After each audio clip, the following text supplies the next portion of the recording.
No one entered the Forgotten Zone by accident. The concrete wall that encircled it rose 30 feet high, lined with rusted barbed wire and silent watchtowers that hadn't been manned in years. Wind whipped through the cracks in the gates, carrying the faint stench of decay and something far worse, memories. Amaia Gray stood just outside the massive northern gate, her breath steady, her fingers gripping the edge of her rifle's sling. She'd been warned. They all had. The zone was a place where survivors vanished, where radios went silent, and where time, it was said, had simply stopped. She wasn't alone. Beside her stood Wes, a former engineer turned scavenger, and Tara, a medic who had seen more dead than living in the past year. Behind them, 3 others waited in tense silence. Each carried a reason for stepping into a place no one dared to speak about unless they were whispering around a fire or behind locked doors. "Is it really true?" Tara asked softly, her voice nearly drowned out by the wind. "That no one's come out in over 3 years?" Wes adjusted the strap on his pack. "Not no one. Just no one sane." The gate creaked as Amaia pushed it open, the sound echoing like a scream down the empty highway that led into the heart of the zone. The city beyond was still, too still. Not a bird in the sky.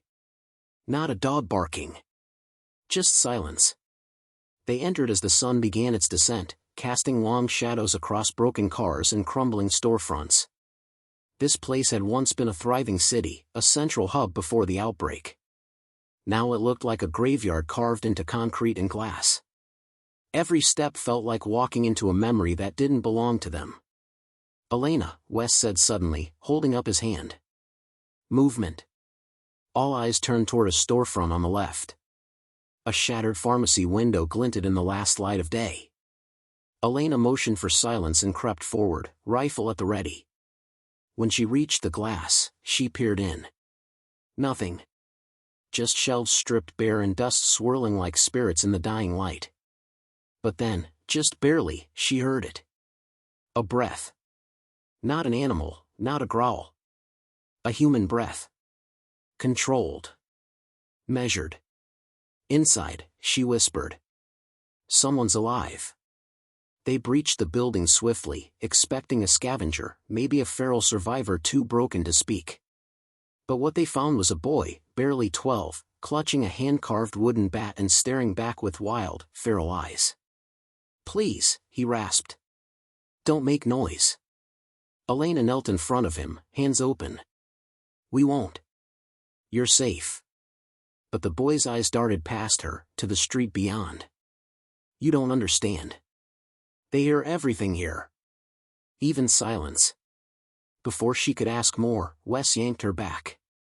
A low, guttural groan echoed through the air. Then another. Then 3 more. The groans didn't sound like the normal infected, slow, brain-dead husks. These were alert. Listening. Stalking. "They've been evolving," the boy whispered, tears forming in the corners of his eyes. The silence made them different. They fled through the back of the pharmacy, the boy leading the way. He moved with surprising precision, ducking through alleys, darting behind cars, avoiding streets like they were lava. Amaia followed, noting every movement. This wasn't just luck. This boy had survived here for months, maybe years. After 15 agonizing minutes, they reached an underground entrance, half covered by vines and a rusted iron door. The boy punched a code into a hidden panel. A hiss, then the door groaned open. Inside was darkness. He turned to them, voice trembling. "It's not just me. There's more of us. We're what's left of the resistance. We've been hiding here, watching. Waiting." Tara stared in disbelief. "Your resistance? How long?" "Since they abandoned the city. We stayed. Someone had to." Amaia stepped forward, stunned. "You're telling me there are people still fighting inside this place?" The boy nodded. "We don't run. We resist in silence." Behind them, the sound of the dead grew louder, closer. Groans blending into one monstrous choir. Inside the bunker, the door slammed shut just as something slammed into it from the outside. The impact shook dust from the ceiling, but the old door held firm. The room was dimly lit by flickering LED lights running along the walls. Maps covered the space, streets marked in red, known undead patrol zones, safe houses, and underground tunnels. It was a war room. "You have no idea what's really happening here," the boy said, stepping into the light. "This zone, it's not dead. It's watching." And for the first time, Elena felt something colder than fear, something ancient, buried beneath the silence. A resistance still breathing. But for how long? The boy's name was Milo. He said it without pride, just a fact, like his age, which he estimated was 12, though he hadn't marked a birthday in years. His voice echoed faintly off the concrete walls as the group descended deeper into the hidden bunker. Elena kept close to him, eyeing the intricate maps taped across the walls, noting the red XS and symbols drawn with care. She'd seen military maps before, scavenger paths, even smuggler routes, but this? This was something different. It was organized. Thoughtful.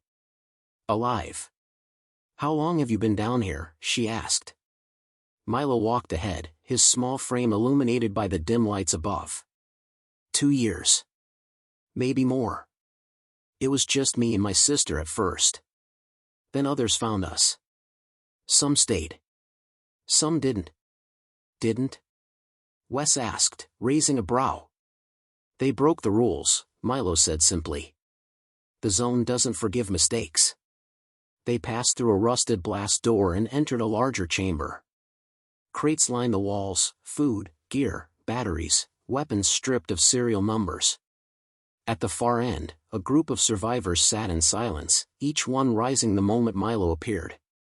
"New arrivals," he announced, like a commander reporting to a unit. A woman stepped forward, tall, broad-shouldered, and armed with a bow slung across her back. Her face was hardened by loss but still held a trace of warmth. "I'm Reyna." "You followed Milo here?" "We didn't have much of a choice," Elena replied. "He saved our lives." Reyna gave the boy a nod, then looked them over. "Welcome to the Resistance. Rule 1, no unnecessary noise. Rule 2, stay below ground during daylight. Rule 3, never trust what you hear at night. If you follow those, you'll survive." "And if we don't?" Tara asked quietly. Reyna turned. "Then you'll vanish, like the others." The silence that followed pressed in on them like the weight of a tomb. Then, without warning, alarms clicked on, not loud, but just enough to hear. Reyna tensed. Proximity breach. South tunnel. Elena's team readied their weapons, but Reyna raised a hand. No sound. They follow vibration. Movement. Sound. If you panic, they'll find the entrance. Milo had already vanished down a side tunnel. Elena followed. He led her into a narrow hallway lit by motion sensors. From a small panel, he pulled up a black and white feed showing a grainy image, 3 figures stumbling near a manhole cover above one of their hidden tunnel exits. Survivors. "Should we help them?" Elena whispered. Milo hesitated, then shook his head. "They're marked." "Marked?" "Infected but not turned yet. You can tell by how they walk, unbalanced. They look human, but their minds are already half gone. If we bring them in, we risk the whole bunker." Elena stared at the screen. The people looked desperate. One was clutching a bleeding arm. Another limped, dragging a foot that seemed barely attached. "How can you be sure?" she asked. Milo didn't answer right away. "Because I've seen it happen before. They change without warning. They don't growl. They don't scream. They just snap, and it's too late." It was a brutal call. But Elena knew he was right. Risking 30 lives for 3 people already halfway gone, it would be suicide. She stepped back from the monitor and looked around the tunnel. "Why are you really down here, Milo?" The boy turned slowly. "Because there's something wrong with the zone. Something that changed the infected. We don't know how, but they're not like the ones outside the wall. They think. They hunt. And they remember. Elena's blood chilled. Remember? He nodded. One of them, it looked at me once, like it knew who I was. Like it had seen me before. They returned to the main chamber just as Reyna gave the all-clear. The group settled into quiet again, some eating from ration packs, others checking weapons. Later, Elena found herself staring at a wall of names, handwritten in chalk. Most had excess through them. Some names were underlined, marked with dates. Those who didn't make it, Reyna said, approaching. How did all this start? Reyna exhaled, rubbing her arms. The government said the zone was lost. That it had to be sealed. But some of us knew better. We stayed to learn why the infected here were different. At first, we thought maybe it was the chemicals, or mutations. But now we think something else is influencing them. Something else? Reyna looked toward the ceiling. Like they're being guided. A long, deep rumble echoed from above. Not thunder.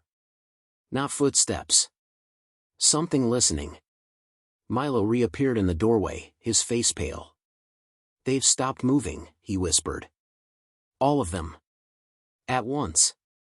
Like they're waiting. Waiting for what? Elena didn't know. But whatever it was, it had begun the moment they entered the zone. And it wasn't finished. The silence was no longer peaceful. It felt calculated. Elena lay awake in the dim bunk room beneath layers of old subway concrete, the rhythmic sound of her own heartbeat the only reminder she was still alive. Around her, the resistance members slept in shifts, their weapons within arm's reach, never fully undressed, always half prepared to run or fight or die. But what haunted her more than the looming threat above was what Milo had said before lights out. They're waiting. She couldn't shake the image, dozens, maybe hundreds, of infected standing motionless in the streets above. Not moaning. Not wandering. Just standing. Like statues. Or sentinels. It was just past midnight when Wes entered the bunk room, whispering low enough not to echo. We need you.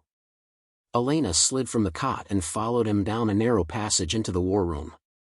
Reyna was already there, along with Tara and a wiry man named Juno who rarely spoke unless it was about wiring or explosives. The screen on the wall glowed faintly with a surveillance feed, infrared, shaky, but clear enough. Elena leaned in. What are we looking at? Third Watch picked this up 10 minutes ago, Reyna said. It's the East Sector, Sector 11. One of our tunnel exits. The camera was fixed on an alley barely wide enough for a van, boxed in by collapsed buildings. And in the center stood a group of infected, at least 20 of them. Not moving. Not moaning.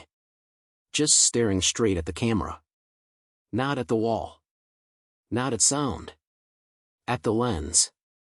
Can they see it? Tara asked, uneasy. No way, Juno said. That cam is thermal only and buried behind concrete slats. There's no reason they'd even know it's there. And yet, Reyna said grimly, they're watching it. A cold hush settled over the room. Then Elena noticed something even worse. They're in formation. Wes blinked. What? Look at their positions, she said, pointing. Evenly spaced. Spaced like a patrol. Like a group that's organized. Juno cursed under his breath. That's not possible. It shouldn't be, Reyna replied. But it is. They watched in frozen silence as one of the infected slowly raised its arm, robotically, deliberately, and tapped its fingers against the brick wall beside it. Once. Twice. 3 times.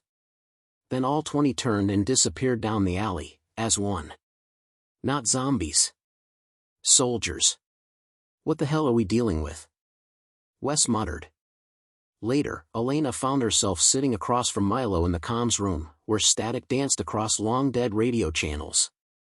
He was carving symbols into a piece of scrap wood with his pocket knife, tiny, intricate designs that looked like maps, or maybe warnings.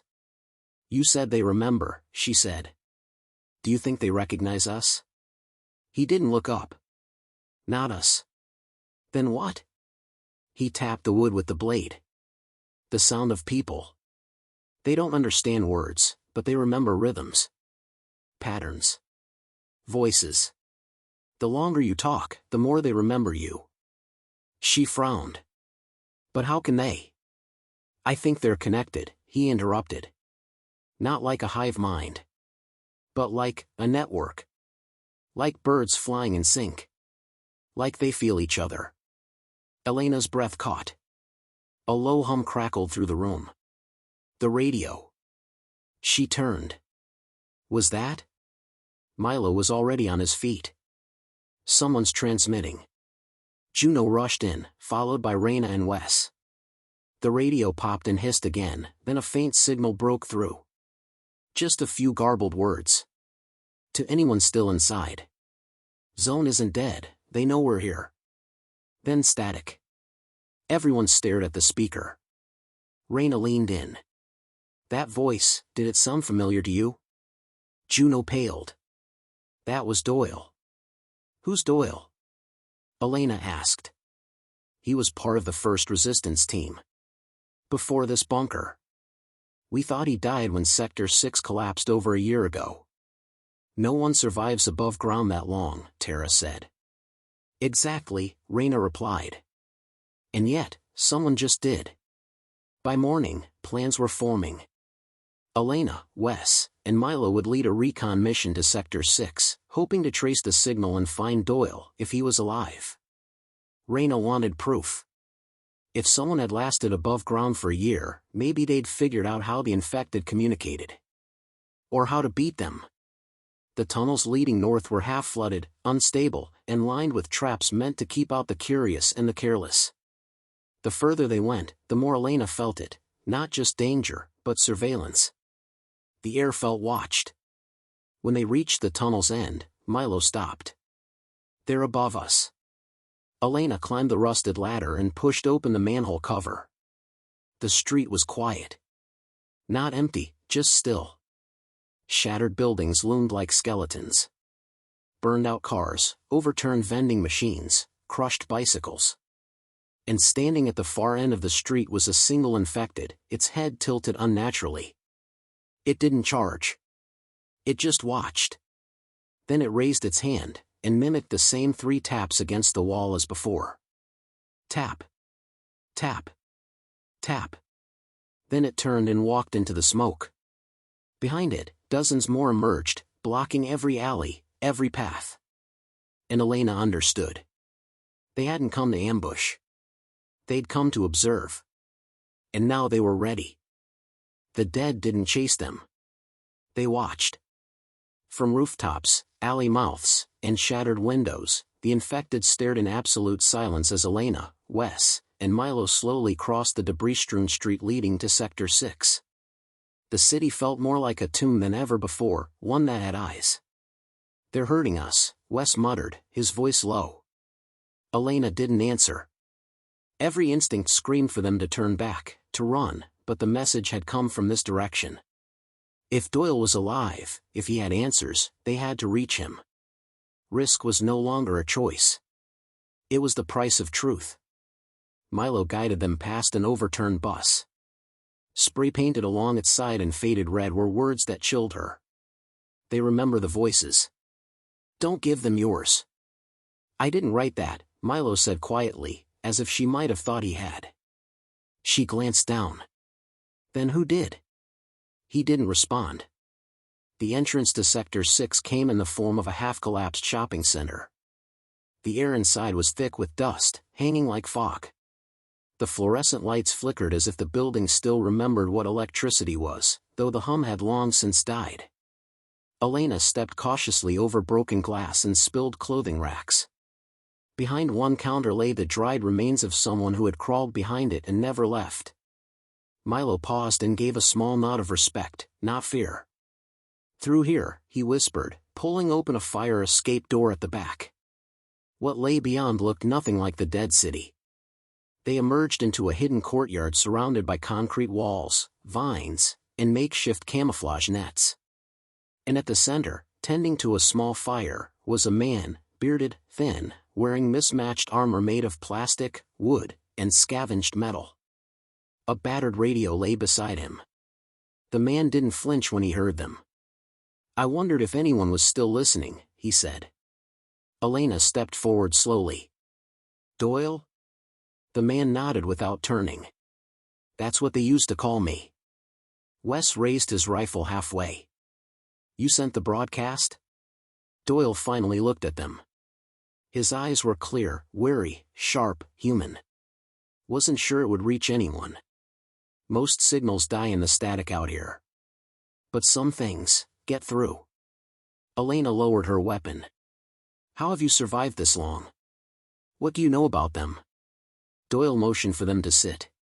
"You're not going to like the answer." They sat. He fed a small twig into the fire. "About a year ago, something changed. The infected started avoiding this sector. They stopped hunting and started watching. They move at night, in tight groups. They mimic old routines. They patrol like soldiers."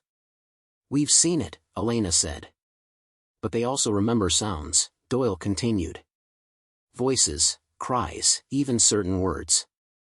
If someone repeats something enough, the infected start associating it with places, people, ideas.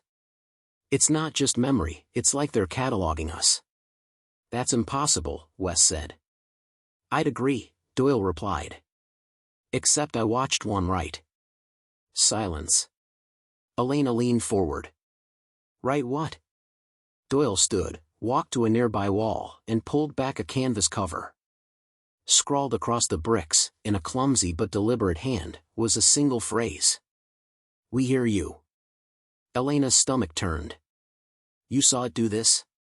"I watched it scratch those words with a piece of rebar," Doyle confirmed. "It didn't look random. It meant it."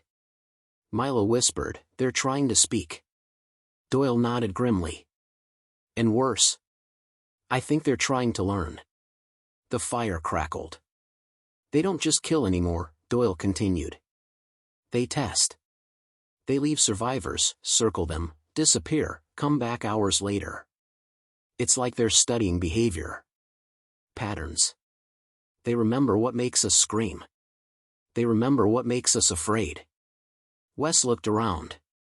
"Then why haven't they killed you?" Doyle's face darkened. "Because I stopped talking. I stopped making sound. I erased my scent, my rhythm, everything that made me me. To them, I'm just another shadow." Elena stood slowly. "Then why broadcast?" "Because I found something. Something buried in the old hospital basement. A piece of tech the military left behind, AI-assisted analysis logs. It recorded early mutations. And it shows there's a pattern to the changes. Someone, or something, designed these things to evolve." "Engineered?" Wes asked, stunned. Doyle nodded. "Not all the infected are the same. Some of them were altered after the collapse. Like someone was still running experiments long after the government pulled out."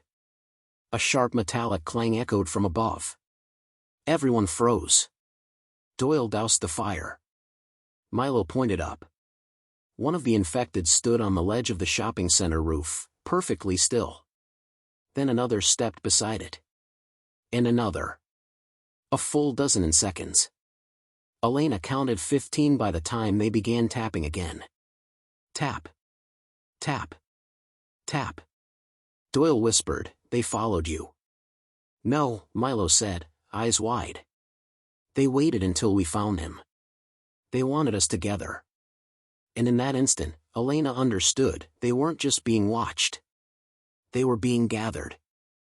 The dead didn't move, but the message was clear. Elena, Doyle, Wes, and Milo stared up at the row of infected standing like sentries along the rooftop. They didn't snarl or charge. They just tapped. Slowly. Deliberately. Tap. Tap. Tap. Each strike echoed through the concrete hollow of Sector 6. A rhythm meant not to terrify, but to communicate. "They know we're here," Doyle whispered. "They've always known. But now they want us to know they know." Why haven't they attacked? Wes hissed, shoulders tensed. Because they don't need to, Doyle replied, voice low. They've already started controlling the fight. Elena scanned the courtyard's perimeter. No movement. No signs of more undead pouring in. But her instincts twisted in her gut. Something was wrong with how still everything was. This wasn't a trap, it was a test. They want us to act first, she said slowly. They're watching how we react. Then we don't give them a show, Doyle muttered. Milo, you still remember the back passage? The boy nodded. Collapsed stairwell behind the toy store. If it's not buried again. Let's move, Elena said. Slow. Silent. They backed toward the door, weapons raised, not to fire, but to remind the enemy that they were still human. Still thinking. Still dangerous. The infected didn't follow. But they didn't leave either. They simply stood, the taps fading into stillness as the team vanished inside the dark shell of the mall. The passage Milo remembered was barely intact, a skeletal stairwell buried beneath fallen toys and shelves. Dust coated everything like snow, muting their steps. Wes pulled away a half-crushed animatronic bear, its face frozen in a childlike grin, and revealed the cracked concrete door behind it. The tunnel beyond was pitch black. No lights. No warmth. Just the weight of history pressing in from all sides. They moved single file. No one spoke. 30 feet in, Doyle paused, knelt, and brushed aside debris. Beneath it was a rusted military crate. He opened it with a grunt. Inside, faded papers, hard drives, and a small black terminal unit with a broken antenna. What is this? Elena asked. Proof, Doyle said. This is what I came back for. Milo tilted his head. What's on it? Doyle hesitated. Survivor logs. From scientists. Doctors who stayed behind after the zone was sealed. They were working on something called behavioral reversal mapping. Wes frowned. What does that mean? It means they weren't just fighting the infection, they were trying to reprogram it. Elena stiffened. Reprogram zombies? No. Reprogram humans. They wanted to see if exposure to infected neural waves could change behavior, erase trauma, reduce aggression. But something went wrong. Or maybe exactly right, depending on who you ask. You're saying they created this? She asked, stunned. I'm saying, Doyle said grimly, they fed it. They built the silence, the isolation, the fear, then let the infected learn in it. And now, Milo added, voice thin, they're smarter than us. A sound interrupted the moment. Not a moan. A whimper. It came from deeper in the tunnel. Doyle raised his hand. Everyone froze. Another whimper. Weak. Human. Elena whispered, someone's alive. Against all reason, they followed the sound. The passage led to a shattered security door and beyond it, an old underground lab, half submerged in shadow and ruin. Shelves of broken equipment, shattered vials, mold creeping along the walls. And in the center, cuffed to a gurney, was a man. Gaunt. Eyes sunken. Shirt torn, but a faded ID badge still clipped to his collar. Dr. Elias Trent, Behavioral Unit, Project Lazarus. Help me, he rasped. Elena rushed forward. We're here. You're safe. No, he wheezed. No one's safe. Not anymore.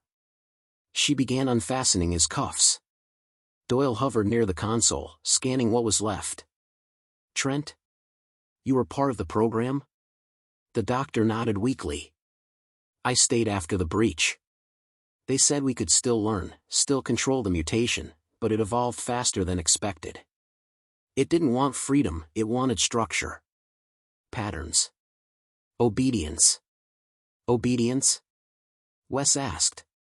To what? Trent's eyes fluttered. The silence. The rules. We thought it would make them docile, but it taught them discipline. It taught them how to watch, and wait. Elena hesitated. How long have you been down here? Trent coughed blood. Since they turned on the speakers. The sounds. They tested the tones. But it didn't calm the infected, it called them. A deep metallic clang echoed through the tunnel. Milo turned slowly. The exit was gone. Blocked. From the shadows, figures emerged. Not sprinting. Not stumbling. Walking. Their skin was pale, scarred by injection points. Their clothes were medical. Their eyes, almost human. Doyle grabbed the terminal unit. We have to go. Now. But Elena realized too late, there was no going back the way they came. The dead weren't chasing them anymore. They were leading them somewhere. And they had just arrived. The hallway twisted like a serpent through the bowels of the ruined lab, its walls smeared with old blood and peeling plastic signs warning of biohazard level 4, absolute containment. Elena kept her rifle raised, but the further they moved, the more she realized it wouldn't matter. Nothing here would be stopped by bullets. Behind her, Wes gripped the barely conscious Dr. Elias Trent, one arm slung under the scientist's ribs. Doyle carried the black terminal like it was gold. Milo led the way, his steps unnaturally quiet for someone his age, eyes scanning every dark corner like he'd walked this path in his nightmares.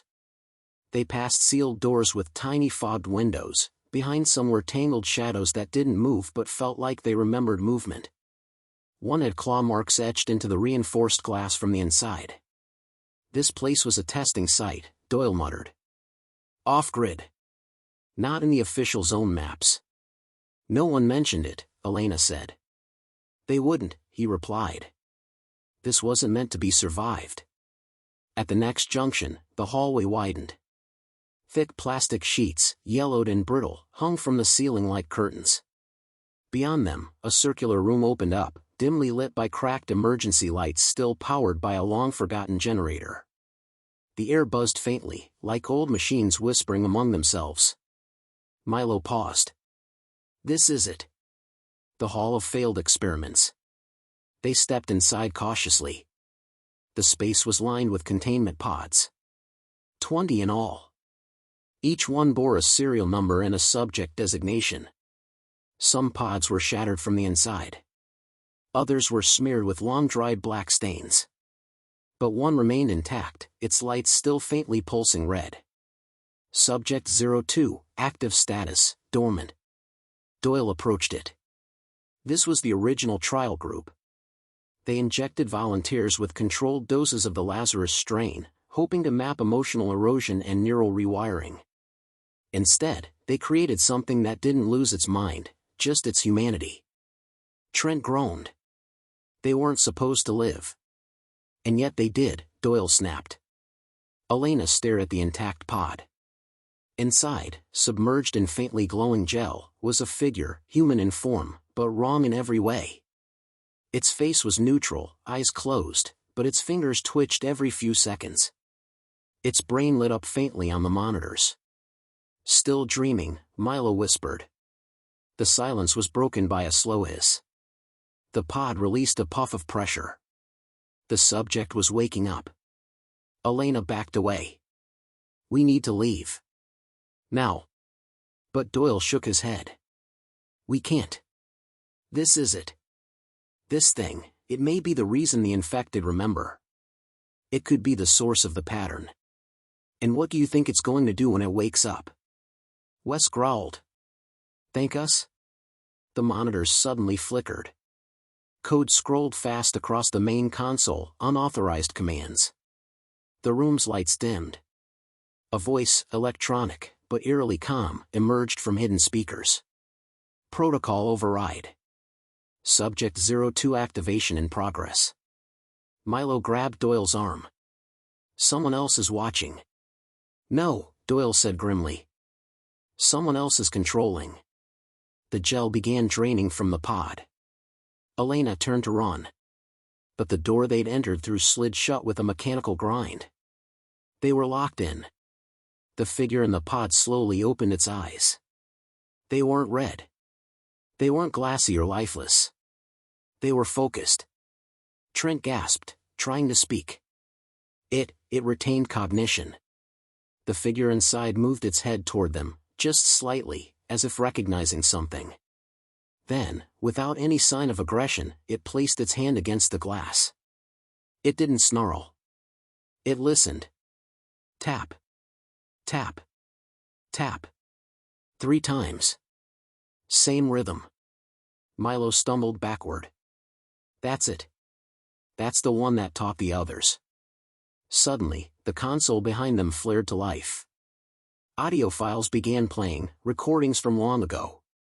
Scientists discussing neural mapping. Screams. Then, a single phrase repeated on loop, spoken by a woman. What you feed them becomes what they follow. Elena felt something tighten in her chest. The recordings were programming tools, behavioral seeds. The infected hadn't become organized on their own. They were trained. Turn it off.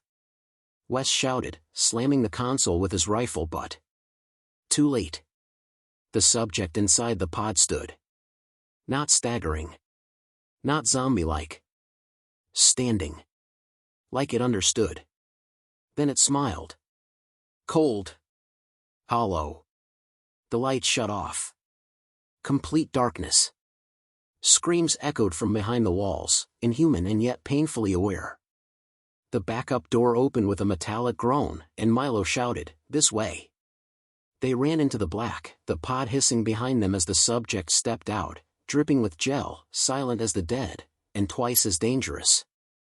They emerged minutes later into a secondary access tunnel, one used for staff evacuation. Doyle slammed the manual lever, sealing the lab behind them. Whatever that thing is, he panted, it's not undead. Not alive. It's something else.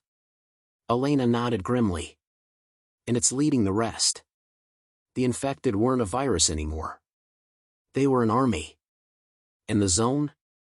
It was no longer a quarantine. It was a breeding ground for evolution. The tunnel walls shook. Not from footsteps, but from sound. Low frequencies throbbed through the concrete, vibrating the bolts, the metal doors, even the marrow in Elena's bones. It was like the world itself had caught a fever. A pulse. A rhythm that no longer belonged to the living. Behind them, the door to the lab was sealed. But nothing about that felt safe anymore. The thing they had left behind, Subject 02, hadn't needed to scream or claw or smash to be terrifying. It had smiled.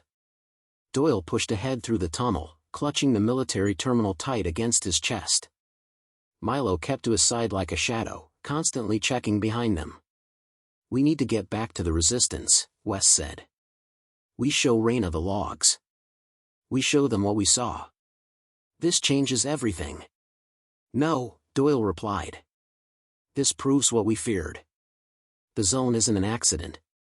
It's a controlled environment. A proving ground. They wanted to know what silence would do to the infected, and they found out." Milo shivered. They turned it into a weapon. Elena slowed as they reached a small access point branching into a maintenance shaft. She crouched and listened. For once, there were no moans. No groans. No tapping. Just the low hum. A deep, resonant tone coming from everywhere and nowhere at once. "What is that?" she asked. Doyle paused. "It's the audio signal. They used it in Phase 2. A synthesized frequency. It caused temporary pacification, or at least, that's what the data said. But it didn't pacify them," she said. "It taught them." "Yes," Doyle replied. "And now they're using it on us." They pushed through a crumbling airlock door and emerged into a sub-level that once connected to the old sewer network. Water trickled somewhere in the dark. Pipes creaked. It should have felt lifeless. Forgotten. But the walls were covered. Not in blood. Not in vines. In writing. Scrawled words, scratched by hand, repeated over and over in different sizes, angles, and languages. "We hear you. We hear you. We hear you." Wes swallowed. This wasn't done by survivors. Elena stepped closer to inspect one of the phrases. The pressure in her head rose the longer she looked. "They're not just learning words anymore," she said quietly. "They're building identity. Memory." Doyle crouched beside her and pointed to a section written in chalk. The handwriting was neater, shaking, but human. One line stood out. "If you speak, they find you. If you remember, they become you." The message wasn't for them. It was a warning. A distant clang echoed through the shaft. The group froze. "I think they already know where we are," Milo whispered. They moved fast through the sewer channels, weaving between rusted ladders and old maintenance signs. The hum was growing louder, more rhythmic, almost like a heartbeat. It wasn't just ambient anymore. It was deliberate. And then they heard it. Not groaning. Not dragging footsteps. But a voice. Human. Singing. Faint and low, echoing through the stone. "Ring around the roses." Milo grabbed Elena's arm. "That's a mimic." They all stopped. Ahead, in the black, stood a silhouette, tall, male, swaying gently. His back was to them. He continued singing. "Ashes, ashes." Then he stopped. Turned. His eyes glowed faintly, not with rage or sickness, but with recognition. Elena raised her rifle. "Don't move." The figure tilted its head and repeated her words back in her exact tone. "Don't move." Wes stepped beside her. "It's copying us."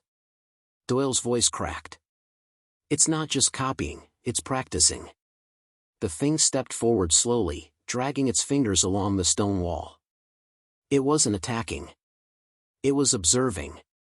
Every twitch, every blink, every motion was processed and filed. Milo stepped between Elena and the creature, holding up his hand. "We're not afraid of you." Silence. Then the mimic replied in the same voice, same pitch. "We're not afraid of you." But this time, it smiled, and said, in its own voice, "You should be." Without warning, it vanished into the darkness. Gone. Elena's heart thundered. Back to the surface. Now. They reached the hidden bunker just before dawn. Reyna met them at the blast doors, her face pale. "Where have you been?" Doyle didn't answer. He just handed her the terminal. "Start the logs. Start from the beginning." Inside, the survivors huddled as the audio played. They listened to the voices of long-dead scientists. Of broken test subjects. Of researchers who'd watched the infected begin to change and called it progress. The room was silent when it ended. Reyna looked at Elena. "So what are they now?" Elena exhaled. "They're not monsters anymore." "Then what?" "They're echoes, echoes of every voice that died here." And outside, in the abandoned streets of the zone, dozens of the infected stood motionless in the rising light, eyes closed, heads bowed, not hunting, not roaming. Listening. The bunker had never been this quiet. Even in moments of rest, there had always been noise, murmurs, shifting boots, the occasional cough. Now, as the survivors gathered in the central chamber, listening to the last of the recovered logs from Project Lazarus, the air felt sealed shut. Milo sat alone near the far wall, arms wrapped around his knees, watching the flickering monitor. He hadn't spoken since their return. He didn't need to. The terminal had said everything. They were training the infected to forget who they were, Doyle muttered, rubbing his temples. But the opposite happened. They remembered what we tried to erase. Structure. Obedience. Communication. Reyna stood by the wall of maps, her knuckles white as she gripped a red marker. And now they've turned that structure into something else. A strategy. She marked a circle on the board. These are the points where the mimicry incidents happened. Every one of them within the last 10 days. Elena scanned the map. "They're tightening the perimeter." "They're closing in," Reyna corrected. "They've been watching us to learn, and now they're moving. Not to surround us. To replace us." The door to the war room creaked open. Tara entered with a scrap of paper in her hand, shaky handwriting in black ink. "I found this outside the bunk room," she said. "It wasn't there an hour ago." Elena took it. 5 words chilled her to the bone. "We'll be quiet now too." Everyone froze. Wes stepped back. "You think it was left by them?" "No," Milo said quietly. "It was left by one of us." A realization began to ripple through the room. The mimicry wasn't just external anymore. It had slipped past the walls. The infected weren't only studying from afar. They were beginning to influence the minds of the living.